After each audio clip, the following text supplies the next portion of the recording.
This is your news source evening bulletin for today, Wednesday, the 12th day of June in the year 2024.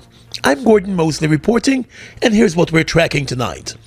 One day after the U.S. Treasury Department released a bombshell report on corruption in Guyana involving one of the wealthiest families and the permanent secretary in the government, it has become clear that the U.S. agencies that carried out the probe left the local police and other local agencies in the dark. The Guyana government has indicated that the Ministry of Finance and other relevant agencies will be requesting additional information from the United States government in relation to its findings and the corruption claims. The U.S. Treasury Department, in its statement yesterday, announced sanctions against the Mohammed family, their businesses, and permanent secretary May Thomas. The U.S. Treasury Department noted the involvement of a number of U.S. agencies, including U.S. Customs and Border Patrol, Diplomatic Services investigators, the FBI, and the DEA in the probe. There was no mention of the involvement of any of the Guyanese law enforcement agencies during the investigations. News source understands that those agencies were left in the dark over confidentiality concerns and concerns too about the possible involvement of top officials at some of those agencies in the facilitation of some of the corrupt activities that were investigated. Just recently, at least two very senior police officers were questioned by U.S. authorities for several hours on arrival in the U.S. The sanctions announced by the U.S. against the Mohammeds and May Thomas will affect all assets owned by them in the U.S., and companies and individuals that continue to do business with them could possibly face sanctions of their own.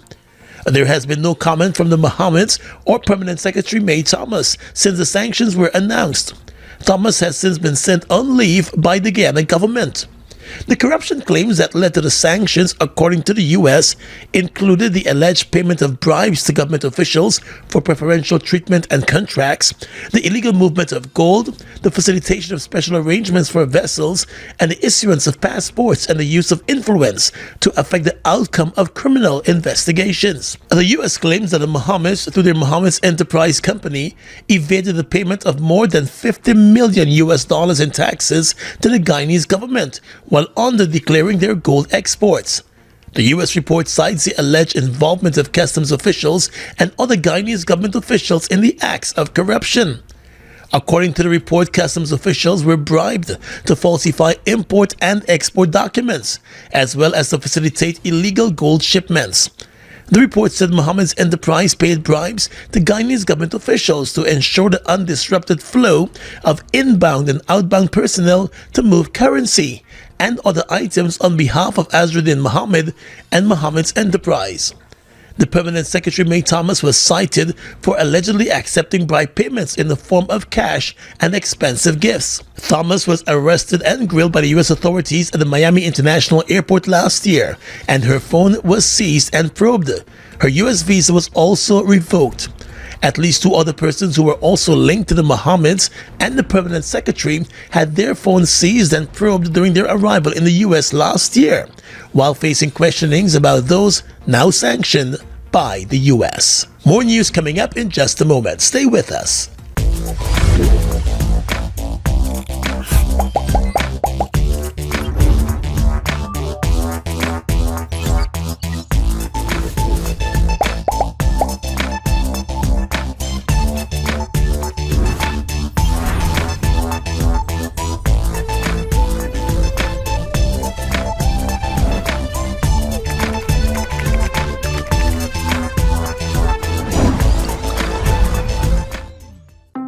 It's one of your biggest goals, getting your own home, where memories are made, where happiness lives.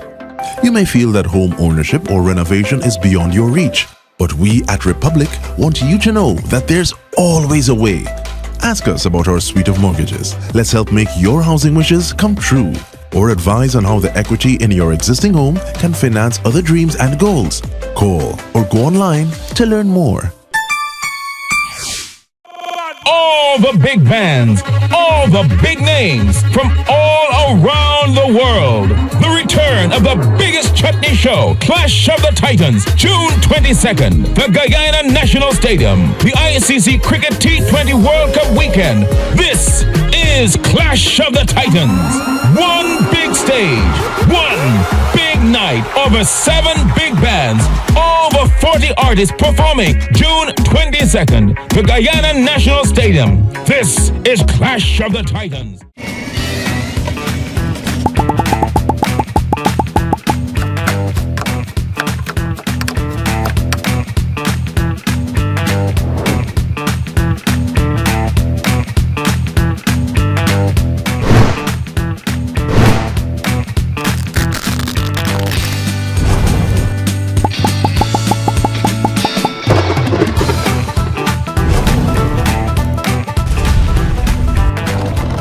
The Father's Day Cultural Extravaganza is here again. Yes, it's dedication to Daddy 5, A Father's Dream 2. Featuring Marissa Morgan Bonney, Romel Edmondson, Keisha Sam, Delisha Wright, Simone Dowding, Dolian Harry, Colin Ambrose, Mosa Telford, Frederick Minty, Antoine De Silva, Ryan Hadley, Creative Arts Dance Troupe, and others. On Sunday, June 16 from 8 p.m. at the National Cultural Center. Tickets are $2,500. Directed by Sharon Cadogan Taylor.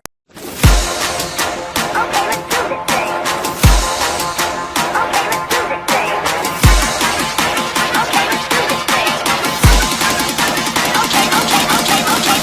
let's do this thing.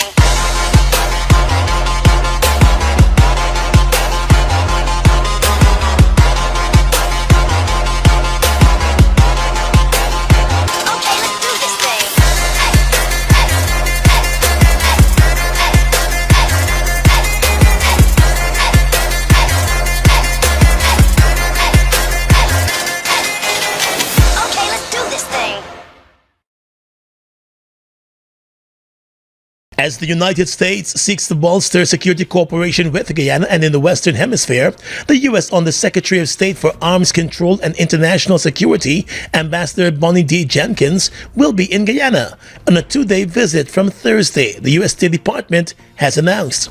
While here in Guyana, the Under-Secretary will participate in bilateral meetings, engage with CARICOM officials, and attend side events to underscore the U.S. government's commitment to arms control, non-proliferation, and international security.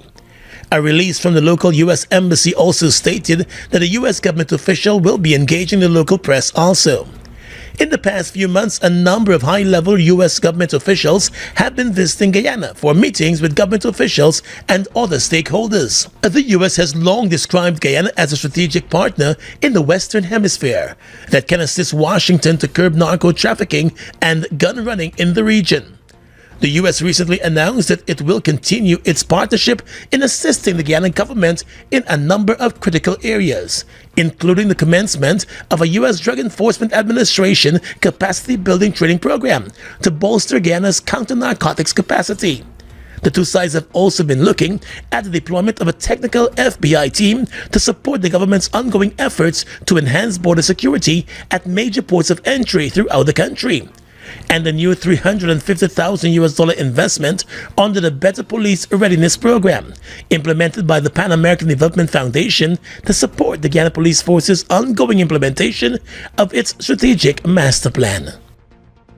Prominent attorney-at-law Nigel Hughes and opposition members of Parliament David Patterson and Sherrod Duncan are among those nominated to be leader of the Alliance for Change, news source has been informed.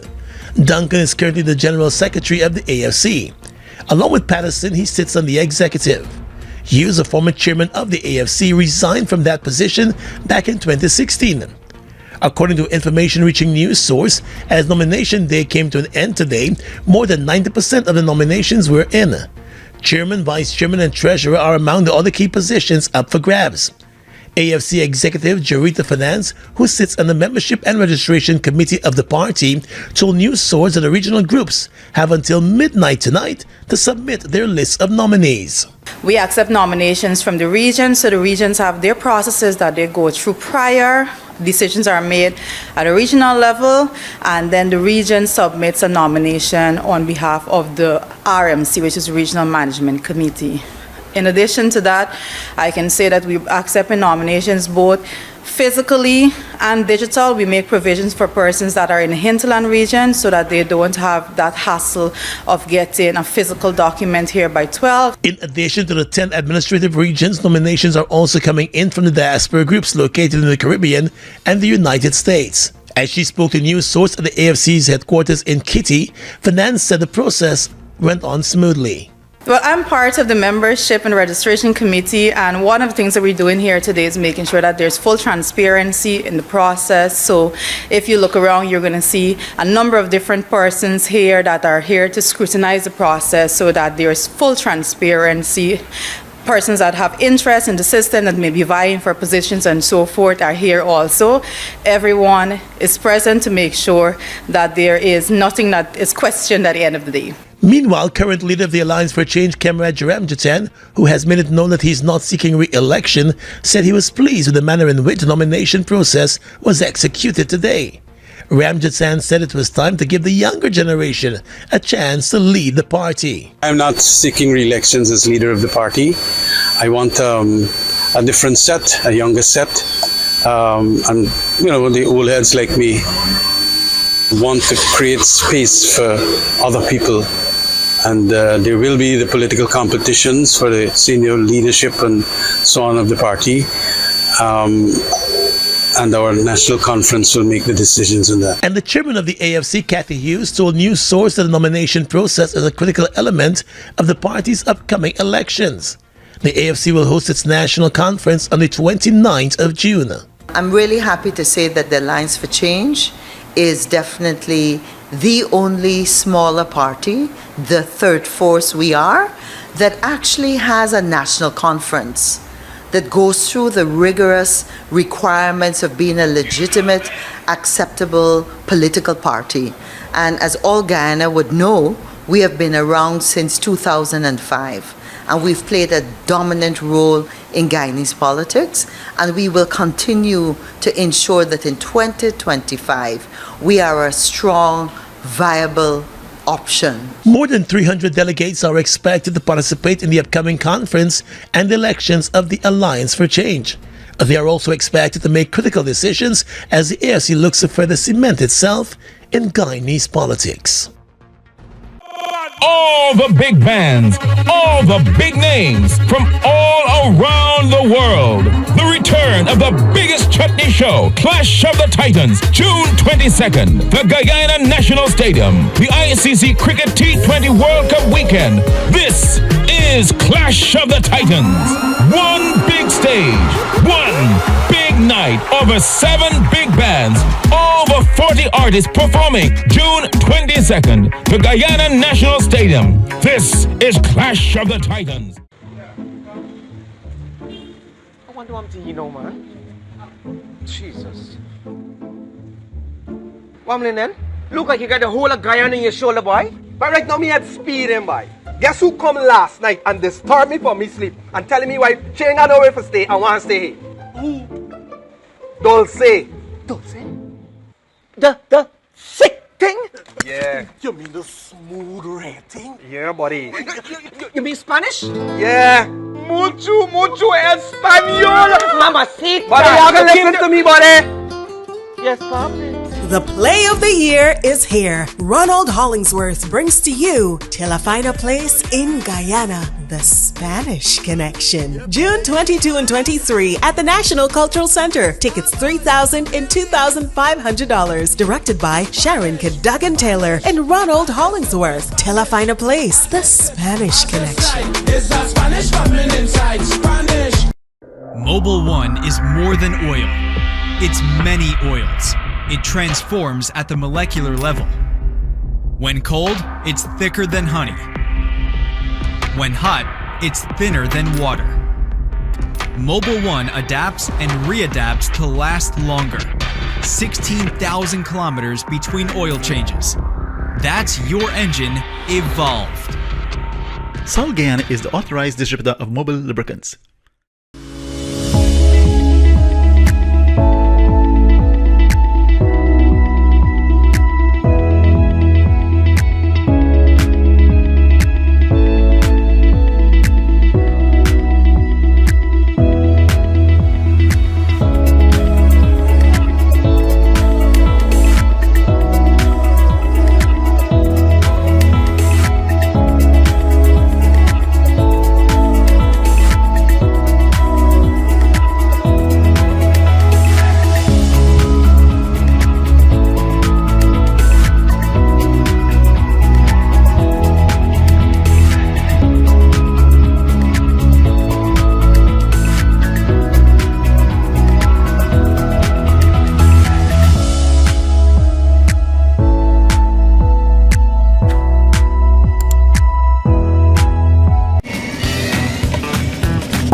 you? You're heartless.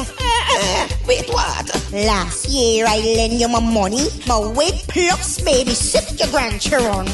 That mean you got to throw it in my face? And you went to the band's birthday and had a grand time. That is the best party I ever went to as a big woman. I could just imagine how nice the party was. No, you almost give me heart attack telling me you bringing them children again.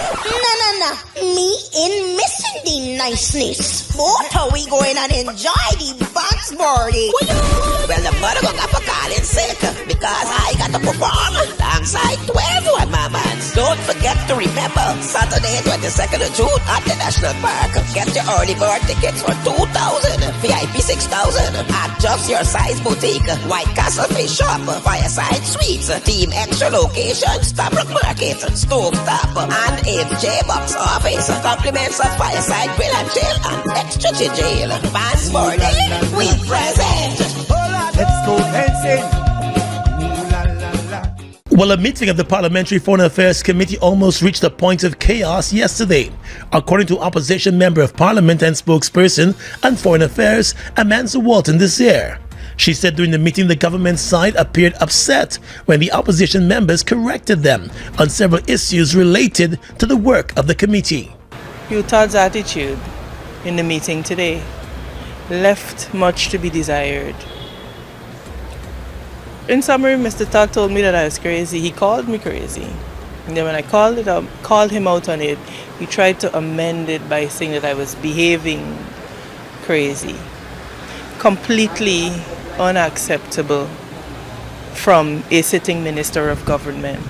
But in keeping with the attitude that we've seen from this PPPC administration when it comes to its treatment of women in the National Assembly.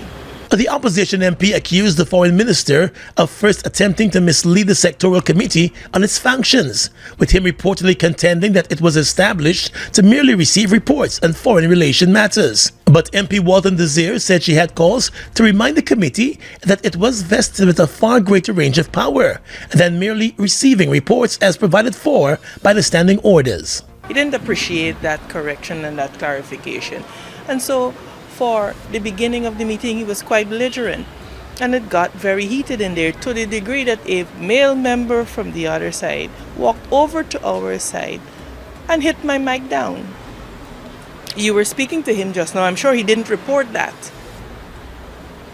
He wouldn't say that to you, but that is what happened. And he failed to bring any correction to it. So that in the prosecution of our prosecution of our duties as members of Parliament, that is the level of abuse that we have to suffer. And I have a problem with that. He failed to discipline Mr. McCoy when he walked over, left his side of the house, walked over and hit my mic down, turned it off and hit it down. She said while the opposition supports the government on the issue of the border controversy, it will not go blindly with every position taken by the government. Walton Desir noted that notwithstanding the abuse meted out to the opposition MPs sat throughout the meeting in the public's interest. But Minister Kwame McCoy, while denying that he hit down MP Walton Desir's microphone, said he turned it off in protest. According to him, the opposition MP was being disrespectful to the foreign minister at the time. She raised her voice. In fact, she, I would call disrespected the chair and the order of the chair, and did not allow the chair to conduct the meeting in the way he ought to. She refused to listen to the chair, and she palavered and went on over and over, despite the warnings that the chair had given to her on many occasions. And the Foreign Affairs Minister Hugh Todd told news source that while the committee deliberated on the border controversy among other important issues, it was important to set the record straight on the functions of the sectoral committee due to common misconceptions. This committee is to advise. This committee has not been set up to direct the president on foreign policy. The president sets the foreign policy agenda for this country. The foreign ministry, which I am happy to lead, deals with the implementation of that agenda. And I had to make it very clear. So the committee is not here to take instructions to take to the executive. The executive is that branch of government that deals with foreign policy. The legislature And this committee that falls within the legislature deals with matters of updates. Yesterday's meeting was the first one in more than 6 months. MP Walton Desir has been repeatedly calling for it to be held more regularly amid the increasing acts of aggression by neighboring Venezuela. But Minister Todd told news sources that while the committee had not met in months, as the Minister of Foreign Affairs, he was actively pursuing the issues at hand at the level of the executive. If there are many activities going on, we are engaged, the foreign minister is engaged. So I have been engaged in many activities dealing with those I should say incursions, and I'd like to say violation of our sovereignty and territorial integrity. I'm engaged in that with the executive. That is where I'm supposed to be. I can't take leave from that to be in the committee because this committee is not going to treat with what happens at the executive. This is for updates. So it has to be timely and has to be convenient because I'm in government. The Foreign Affairs Minister said the meeting of the Sectoral Committee on Foreign Affairs does not trump the work of the government. He said the opposition must be reasonable and should not politicize the issue. Let's tell you now that the Parent-Teacher Association of Guyana was launched today at the Park Rain Hall with a commitment to drive innovation, amplify voices, and transform schools across the country. The president of the new association, Michelle Fraser, said the umbrella association is intended to expand the scope of PTAs in the country in an effort to enhance the learning experience of the nation's children. Today marks a significant milestone in our journey towards fostering a collaborative environment where educators and parents unite for the common goal of enhancing our children's educational experience. As a member of the Queen's College PTA, I learned the true potential for the scope of the PTA and witnessed the effects of supporting parents, teachers, and students. The COVID-19 pandemic underscored the critical importance of a strong parent-teacher participation. As schools shifted to remote learning, families faced unprecedented challenges. The PTA became a lifeline, providing support, resources, and a sense of community. The Parent-Teacher Association of Guyana is expected to provide oversight to every other PTA from nursery to secondary, while collaborating with key stakeholders and providing much-needed representation. It is also expected to empower and unite its members, while acting as an advocacy body. The launch of the national body comes at a time when a gridlock between the Ministry of Education and the Guyana Teachers Union on a wage package for teachers has resulted in an almost 4-month strike, forcing many schools to close their doors. But when confronted on the issue today, the president of the PTAG said while the association has been in place since 2021, when an interim body was elected, it is still to consult with PTAs at the regional and local levels on the impact that the ongoing strike action may be having on the education system. Even though we were established in 2021, we have not as yet engaged with PTAs from schools. Therefore, to get involved in the situation between the teachers and the ministry would be, might presumptuous on our part.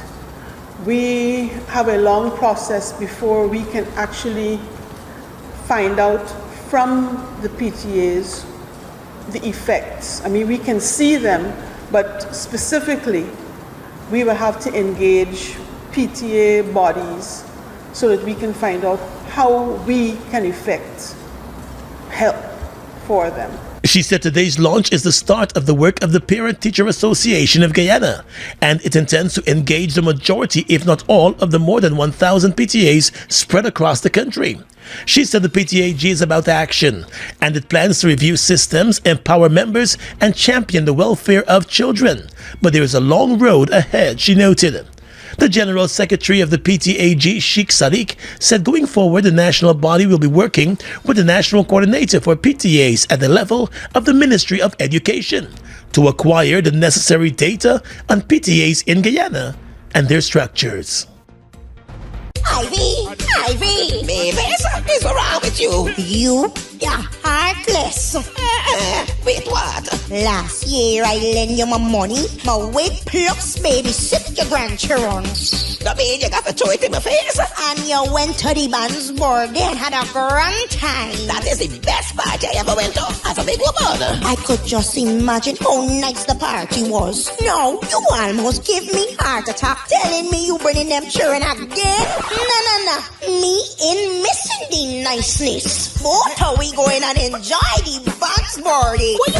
Well, the mother gonna have to call in sick because I got to perform alongside 12 mamas. Don't forget to remember Saturday 22nd of June at the National Park. Get your early bird tickets for 2,000, VIP 6,000 at Just Your Size Boutique, White Castle Fish Shop, Fireside Suites, Team Extra Location, Stabrook Market, Stove Top, and MJ Box Office. Compliments of Fireside Grill and Chill and Extra Jail. Fans birthday, we present. Let's go dancing.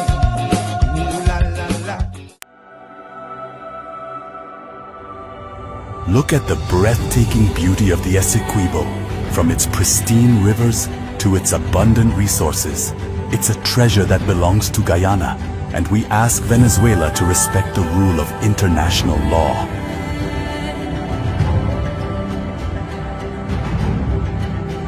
Our commitment to this land is not just about ownership. It's about preserving its beauty and resources for our people and future generations.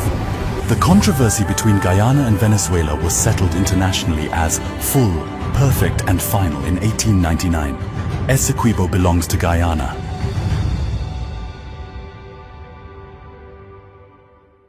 Guyana's economy is rapidly transforming, and we're all part of it. Guyoil is at the forefront of this development by providing reliable and efficient energy and supporting community development from the very core. 100% of Guyoil's profit goes back to building schools, roads, and other important infrastructure that connects our cities and towns, providing fuel to domestic, marine, industrial, and aerial transportation. Guyoil has now repositioned itself as market leader in the petroleum industry, building a better future for all of us. It's one of your biggest goals, getting your own home, where memories are made, where happiness lives. You may feel that home ownership or renovation is beyond your reach, but we at Republic want you to know that there's always a way. Ask us about our suite of mortgages. Let's help make your housing wishes come true, or advise on how the equity in your existing home can finance other dreams and goals. Call or go online to learn more. Bust the flavors. We're full of flavors. Bust the flavors, that my crave for. We're full of flavors. Tell your neighbors about the bust the flavors. Grab a bust the flavors. Yeah, thirst buster. Grab a buster. Bust the flavor, taste the savor. Bust the flavors. Bust the flavors. With your regional and international news tonight, I'm Svetlana Marshall in the region. Reuters in a report said Haiti's administration picked new ministers on Tuesday, rounding out the new prime minister's cabinet in a stark departure from the previous government as the country battles a deep humanitarian crisis fueled by armed gangs. The cabinet, announced nearly 2 weeks after Prime Minister Gary Conille himself was named to his post, trims the number of ministers while replacing all who served in former Prime Minister Ariel Henry's cabinet. Many of the new picks were drawn from outside Haiti's political class altogether. Haiti's prolonged social and political crisis has deepened since a presidential assassination in 2021 threw the Caribbean nation into turmoil. Gangs have expanded their control over the country while displacing thousands of citizens. In the new cabinet, the Prime Minister will also serve as Interior Minister, controlling much of Haiti's security forces as well as intelligence gathering. Conille returned as Prime Minister after a brief stint in the role more than a decade ago. He was most recently a top official with the UN Children's Agency, UNICEF. Puerto Rico's Election Commission said Tuesday it's reviewing its contract with a U.S. electronic voting company after hundreds of discrepancies were discovered following the island's heated primaries. The problem stemmed from a software issue that caused machines supplied by Dominion voting systems to incorrectly calculate vote totals, according to the Commission's interim president. While no one is contesting the results from the June 2 primary that correctly identified the winners, machine-reported vote counts were lower than the paper ones in some cases, and some machines reversed certain totals or reported zero votes for some candidates. More than 6,000 voting machines were used in the Puerto Rico's primaries, with the company stating that software issues stem from the digital files used to export results from the machines. The contract with the U.S. company and the Elections Commission ends on June 30. And finally tonight, international news. U.S. Secretary of State Antony Blinken says Hamas has proposed numerous changes to a U.S.-backed plan for a Gaza ceasefire and hostage release deal, which currently hangs in the balance, according to the BBC. He told reporters that some of the changes were workable and others were not, but that the U.S. and mediators Qatar and Egypt would try to close the deal. Hamas said on Tuesday that it was ready to deal positively with the process, but stressed the need for Israel to agree to a permanent ceasefire. Israel's government has not commented, but an anonymous Israeli official said the Palestinian armed group's response amounted to a rejection. On Tuesday, Mr. Blinken said Israeli Prime Minister Benjamin Netanyahu had reaffirmed his commitment to the ceasefire proposal and that only Hamas stood in the way of progress. However, Mr. Netanyahu has not publicly endorsed the plan, which U.S. President Joe Biden said had been offered by Israel when he outlined it 12 days ago. The UN Security Council on Monday passed a resolution supporting the proposal, adding to the diplomatic pressure the U.S. is exerting. And that's your News Source Evening Bulletin for tonight. I'm Svetlana Marshall reporting and encouraging you to stay safe.